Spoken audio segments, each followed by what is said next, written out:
kira gondol karo katone kang bondolo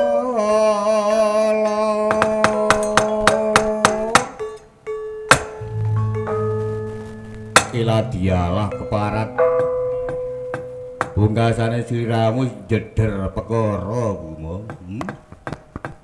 Nganti kapan kiramu kelan aku gebukan ana alun-alun nganti kapan?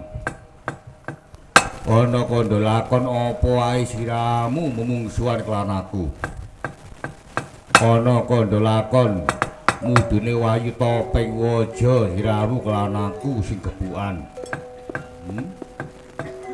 Ana kandha lakon mudune Wahyu Purbakayun, mudune Wahyu Kamulyan Jati siramu kelan aku sing gebukan do alun-alun. Ya, Gadut. Dikaya ngapa luputku apa menawa aku upaya mudune Wahyu. Minangka duweni kelungitan kang ngapunjul. Kok banjur lakuku dipenggak para kadang Pandhawa iki lho. Mula bebasan cincin-cincin gak urung kepleh tak jeguri pisan. Pandhawa aja nganti mlebu ana wana Dirbaya. Krana mudune Wahyu unggul jati aku sing duweni. Aku sing kudu kesinuwan eladialah. Sabda Pendhita Ratu. Sabda-sabdaning yaiku Kanjeng Sinuwun Kuntadewa ora kena dijabel maneh. Mula bukane Pandhawa saiki mangkat menyang wana Dirbaya. Mula siramu aja kok bacut-bacutnya menyang wana Dirbaya balik ana kene. Eladialah Garikaca. Garikaca. Kok cik gemendusmu kon? Kok cik begedutmu kon? Dhuwurmu ya kuntet. Gedhemu sak kepik miring blokong. Lengen tah arek-arek gopo kabeh lho. Arek-arek gopo kabeh sing nyaron merusut, sing ngejes merusut, sing gendar merusut lho. Sak grup merusut kabeh. Mari ngono dalange merusut pisan engko. Ladialah kok bacutno ngemping loro genjah pati ngidam terbelok. Wah, langguk pangucammu Garikaca mati mergo aku siramu.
Dialah keparat Bumo Garit Kaca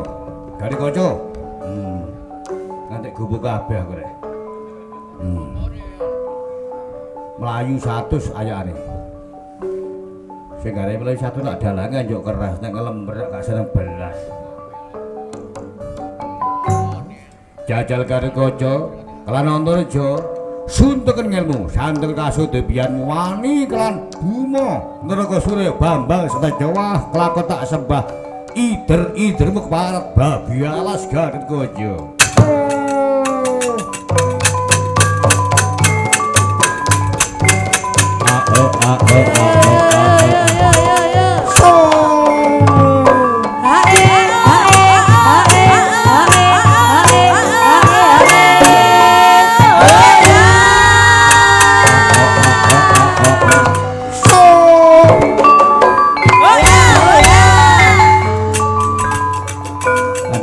Maksud kok.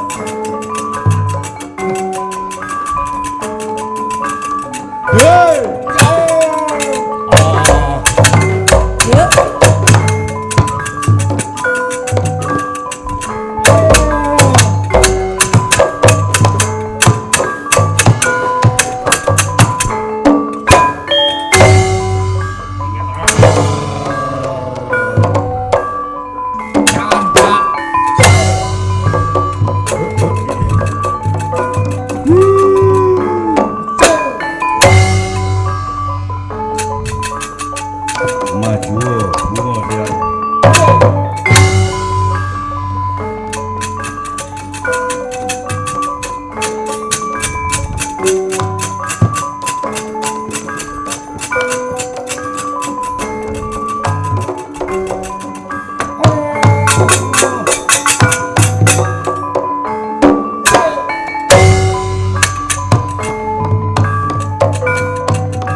Boten angsal ungap yudaning Bima Narakasura Bambang Sutejo.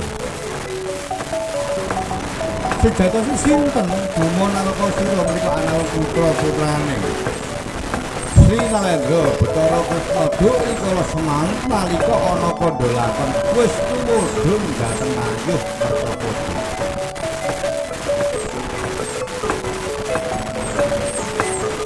Wis ngawuraken panca bakah ulang arus Ratu Benting kanggo Jamesa Badani. Maning ngayudane wis kelawan Maesa Kebo Andani menika boten piyambake boten dikinter meneh ngayuda kelawan Maesa Kebo Andani. Nanging wis nganggep menika rasasa gombol kareng kelani Dewi Pertiwi saking kayangan Nawa Bumi. Ina lajeng padha bakal ulang arus wisuk lan Maesa Kebo Andani nanging panggap penganggep ira ananing kareng kelani Dewi Pertiwi. Dasar dewa wonten kayangan Nila Windu. Kama kamaning Wisnu manjing dhateng guwa garbaning Dewi Pertiwi. Dewi Pertiwi anggar dini wujud pol ateges kelahiraken ponang Jabal Bayi wujud kakung pinariyanani Bambang Sutejo. Naima kandhalaken Bambang Sutejo kaya wong tuwane Gusti Dermanila kakung. Boten wonten manungsa ing wantun ubuk kawah candra dimuka. Awit Sutejo dereng anyumuruti wonten pundi kaya Bercapada nika boten sumurup. Medal saking kayangan Nawa Bumi. Wonten kawah kang blok mawone genine gegirisi dan ubuk kelawan Bambang Sutejo. Amri saged nanggihaken Sudermanila kakung. Nggih menika kawonganing Sanghyang Bathara Wisnu. Mila Bambang Sutejo dipun paringi nami Bima Narakasura.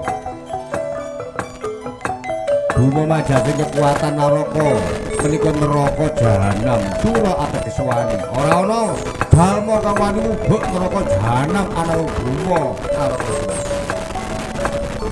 Iyak somping jajauling Bima Narakasura sinarka sesayuda kelawan Gatotkaca.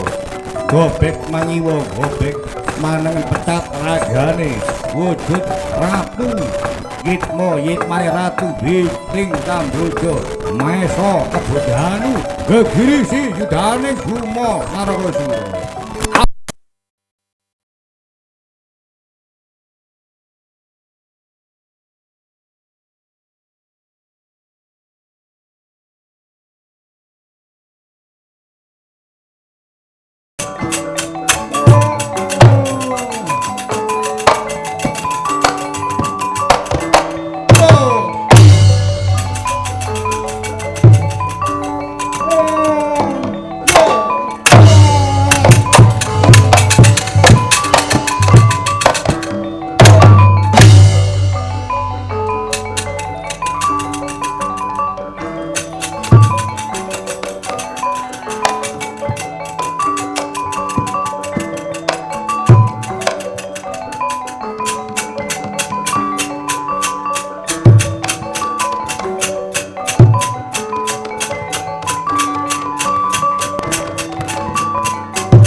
aku. Antarja duweni wisa mandine 7 racun. Landheping 7 jemukur. Malam besok Bratayuda Jaya binangun Antarja ora ana mungsuhe. Rungokno gobokmu kon. Des.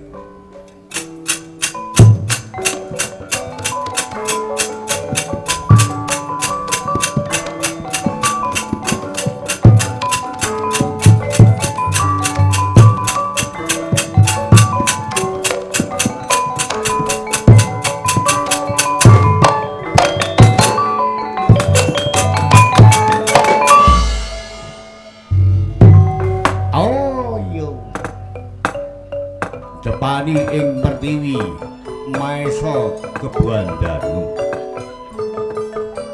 Sinar dan kempres wisa kelawan Antarja Raden Lindu Segara kaget ingkang sami jangkung Silandra Bathara Kresna ngungguli raganing Maesa Kebandanu Mulya jati uri jati temahe mulya wujud kaontene Buma Narakasura Radya anak Buma waras tak Buma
Kinaruh. Wong nyatane kalah kok dereng iki lho. Lah menika dipun gesangaken Kanjeng Rama. Ya jek mula kahanan tak sirahmu tak ungkuli banjur Wulya Jati Wuni, Jati Temang Wulya. Otot sing pedhot padha sambung kulit sing pecah padha ya iku tepung lak ngene. Sakandika dawuh, dudu mungsumu nak. Dudu mungsumu. Mundura tak dedepane para Pandhawa ora gelem batal anggene budal menyang Waradiribaya aku Srinalendra Bathara Kresna mungsuhe tenan.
Andi Seno.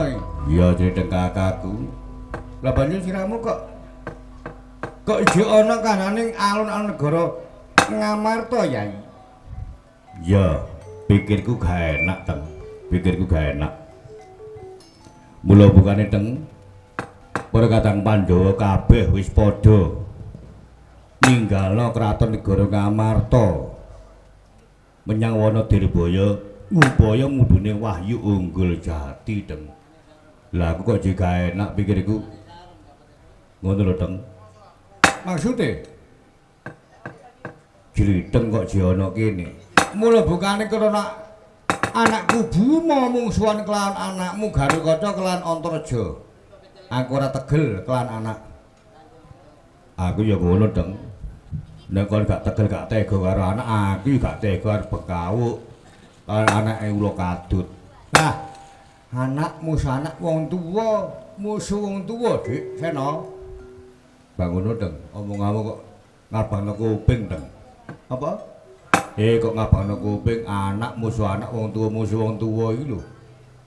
Lah nyatane Buma wis padha dikeroyok Garukaca lan Antareja. Saiki pun Kakang. Wong tuwa musuh wong tuwa. Tobat. Kowe ngajak gegere aku lho, Teng. Lah gade ora kanthi kaya ngono? Iya, Teng. Nek nyatane awakmu kepengin ngajak geger karo aku ya sembarang ta, Teng. Wong ae kon dodol lak tuku kok, Teng, lho ngono lho. Kon gawe gendhing tak jogetane lak ngono ah. Aku nganut ae, Teng, sing nganut ae. Andi Sena. Menapa ora klan pun Kakang yaiku aduta sing balung jepreting kulit. Kaya-kaya kahananing diguyu bocah cilik. Mula pun Kakang duweni cangkriman siramu kudu batang. Gak akeh. Cangkrimanku tok cara tak wedarno 5 tak jukuk loro bloko. Ya. Nek rekaman 7 kaset 5 tak kabehno lho. Lah iki krana mek petang jam setengah pun Kakang duweni cangkriman loro. Yayi menapa ora iso mbantang cangkrimanku? Pun Kakang lila lenggana. Ya. Sembarang. Cangkriman ojo tau sing gelek metu. Soale ning YouTube rekamamu ya wis akeh. Ngalang-aling jek gak pancet ora. Duwe anyar kok lapo kan sing lawas didokno iku lho. Ngene ya, Yi. Kaya-kaya pun Kakang duweni cangkriman, apa sing luwih dhuwur katimbang bumi? Bumi iki lha ngisor sing dhuwure bumi. Sing luwih dhuwur iku apa? Katimbang bumi, katimbang langit.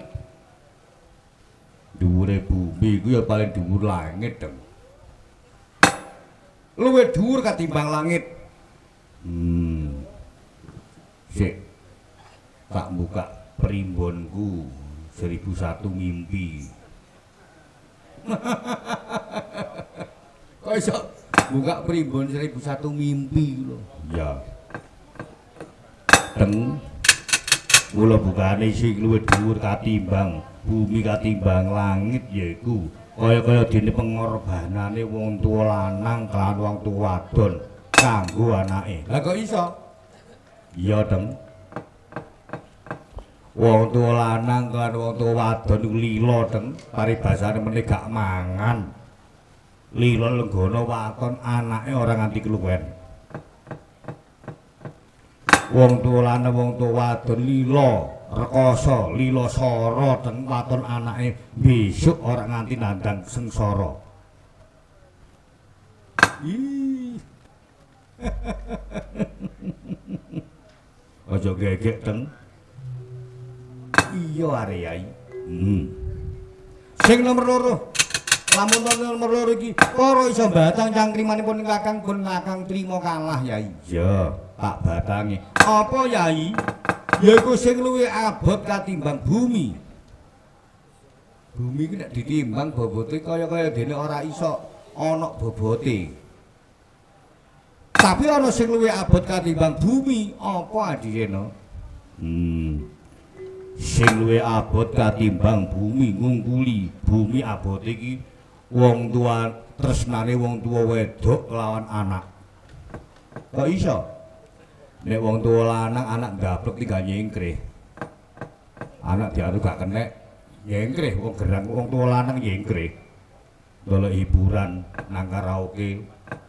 Dolek hiburan mrono-mrono. Lah tapi wong tuwa wadon, ibu wong tuwa wadon katrenane luwih abot katimbang bumi kelawan anake. Lamun to mindani dilarani atine wong tuwa wadon. Wideng gak iso nang ndi teng lembruk teng. Kaya dipedhoti otote dilolosi bebalungane wong tuwa wedok.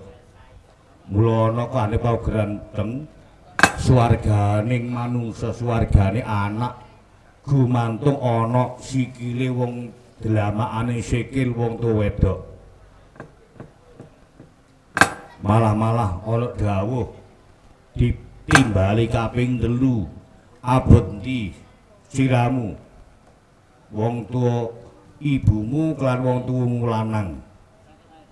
Dijawab ibu. Terus nomor pindho ditakoni maneh abot ndi wong tuwamu lanang kelan wong tuwamu wadon. Dijawab ibu teng. Lan nomor 3 ditakoni maneh abot ndi wong tuwa lanang kelan wong tuwa wadon. Dijawab ibu teng. Banjur guru nomor 4 abot ndi siramu wong tuwa lanang kelan wong tuwa wadon. Banjur dijawab bapak. Dadi tresnane wong tuwa iku bapak iku bobote 1, nanging wong tuwa wadon ibu nang anak bobote 3 teng. Oh iya. Drodhok raganing Sri Nalendra Bathara Kresna. Jaja bang mawi-mawi nafsu amarah arsa medal dhateng guwa garbaning Sri Kresna. Nanging medal nafsu amarah dan engkrek kelawan nafsu 3 perkara. Dene supya amarah alwa maklan mutmainah ngkrek nafsu amarah ingkang badhe medal. Duh Kakang. Wong krungu omong nisane ngono bloko kok nika kate metu. Kok sing sabar titik kaya apa lah kok. Gak iso. Murang tata Kresna iki kabarno kuping tak jueng-jueng Kresna. Au. Pedaling nafsu amarah saking guwa garbane Sri Kresna. Sanalika ngungak wonten jagat wetan. Jagat wetan katon putih candraning manuane kuntul. Segara santen ingkang mengku wonten jagat wetan. Dadi nafsu amarah ingkang bedal iki ngungak wonten jagat kidul. Pranyata abrit wujuding segarane segara geni abang candraning wonten ing jagat sisih kidul. Nafsu amarah ingkang tidak badhe medal dhateng guwa garba saking guwa garba ngungak no jagat sisih kilen. Jagat sisih kilen katon kuning pasuryaning kemonakane manukan kepodhang wonten ing jagat sisih kilen. Wondene nafsu amarah ugi ngungak wonten jagat sisih ler ireng wujude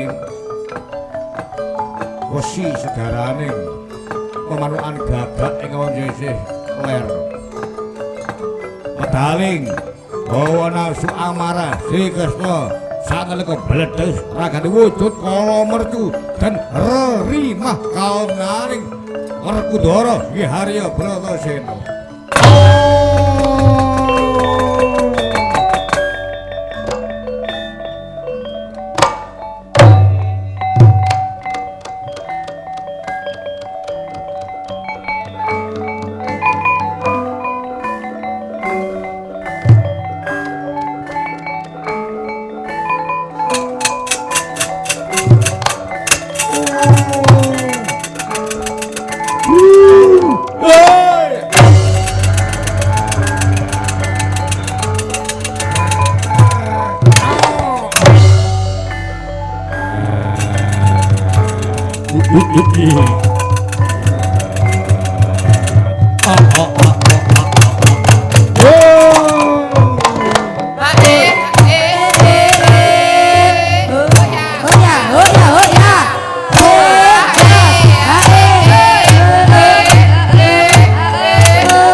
Kocake Gunung Pradembu. Lorone atunggal gembel dados sawiji. Kala mercu panjenengane Sri Kresna. Gembel kelan Harya Werkudara nggih Bratasena. Gunjingaken dhateng pertapan Wukir Rahtawu sinten ingkang mandhap saking pertapan Wukir Rahtawu. Tan Kocapa Resi Begawan Abiyasa ingkang rape kang pinuju panca bakal engko dhisik nak Sena nak Mas Putu Sena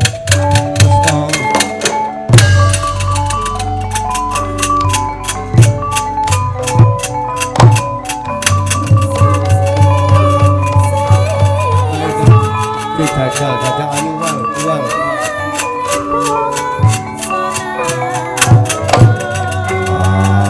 kakek Buyoso